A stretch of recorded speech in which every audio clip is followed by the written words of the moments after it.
If you frequent Bally's Gym in Voorhees, New Jersey, you may be accustomed to seeing Mo and Faye Lurie just whizzing around the track. You may have even lifted barbells beside them in the weight room, but they are no ordinary couple.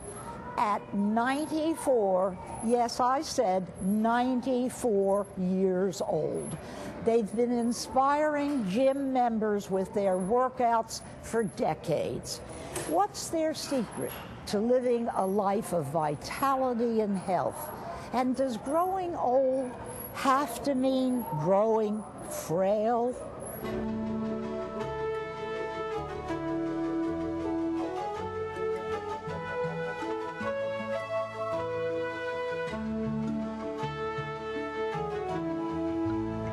Mo and Faye, the two of you have been married for over 60 years. Have you always been this dedicated to physical fitness? Yes, we have. Talk. How often do you work out? 3-4 times a week and moving around during the week, walking up and down steps, moving around, moving. Yeah. And you also stick to a healthy diet. Yes. No fatty foods or red meat. That's Is right. this something you started when you hit a certain age, or have you always practiced good nutrition? Well, years ago, nobody knew how bad some of the foods are. But when you read and you talk to people, you realize that some of the foods that people eat can kill you in time.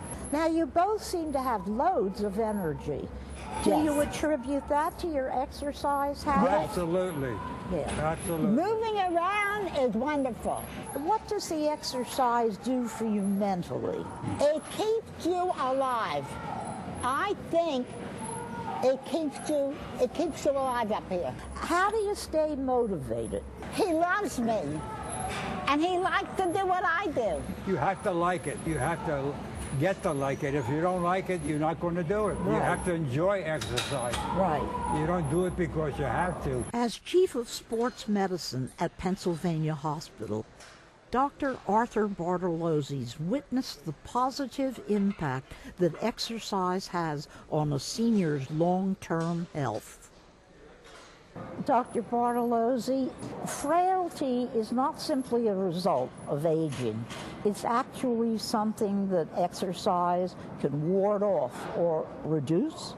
Well, you know, the effects of aging include loss of muscle, loss of strength, loss of coordination, and arthritis. You can lose, after age 40, about 1% of your muscle per year, which translates into 15% strength loss per decade up to age 70, and much more beyond that. So there's no question that it's important to stay strong and healthy. There's a great benefit for exercise in your later years. You develop strength and endurance, ability to walk better, reduce your incidence of injury. In fact, a colleague of mine has published an article showing that your incidence of hip fractures diminished if you exercise even into your 90s. Before beginning any type of physical fitness regimen, is it best to check with your doctor to find out what limitations there could be? It's very important to make sure that you wouldn't do exercise that could compromise your health, so you should always check with your doctor first. The two of you are such an inspiration. Is there ever a day when you wake up and think, oh, boy, I'd rather stay in bed today? No, we're not that way. No, we get up early and we don't like to hang around in bed too long. We like to move our body. We like to. When we were younger, we hung around in bed longer. I get it. But as you get older, you get out of bed quicker. Now, if there's someone who thinks it's too late to get in shape, you've certainly shown them that it's never too late. Never. Thank you so much for joining us. It was a pleasure talking A to real you. pleasure. It really was. And thank you for watching.